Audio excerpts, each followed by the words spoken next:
ఎవరు తమ ఆత్మను దర్శించగలుగుతారో వారే పరమాత్మను దర్శించగలుగుతారు. ఏ విధంగా ఉప్పులోని ఒక కణానికున్న రుచి మహాసముద్రపు నీటి రుచికి భిన్నమైనది కాదో, అదేవిధంగా నీ ఆత్మను నీవు దర్శించడం పరమాత్మ దర్శనానికి భిన్నమైనది కాదు.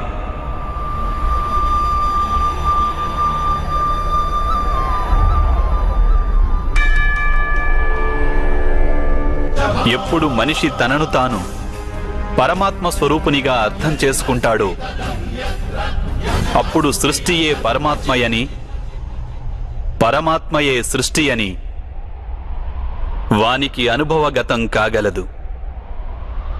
సృష్టికి పరమాత్మకు ఏ భేదమూ లేదు.